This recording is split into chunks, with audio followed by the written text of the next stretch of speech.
He was like 70, but young and energetic, with one of those mustaches that suggests that he rides a Harley, but he doesn't. And he was lavishing praise and compliments on me.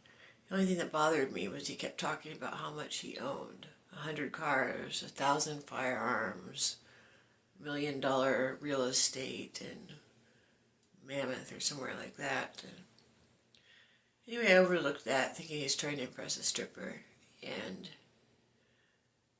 became friends with him a little, got a few rides home from him, blah, blah, blah, blah, blah. And then he wanted me to help him with his jewelry business.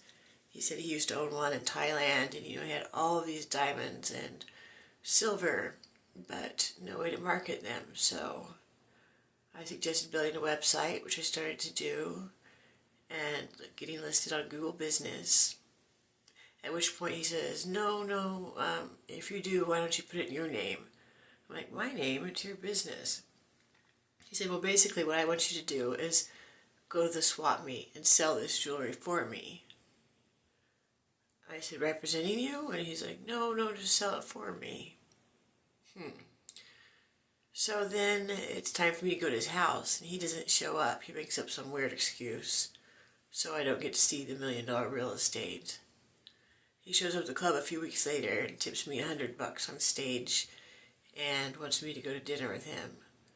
I do, and he's raining praise on me again. After dinner, he becomes mad somehow, and as he's dropping me off, I notice my brand new $700 phone, which isn't even activated yet, is still in his truck. And I tell him, he says, wait a minute, and promptly drives off, ignoring all my calls and texts. 2 days later, I had to have a male friend call him and convince him to return my phone. And when he did, the screen is cracked and busted. What a fucking douche. It just goes to prove it doesn't matter how old you are. If you're a douche, you're a douche. Bye.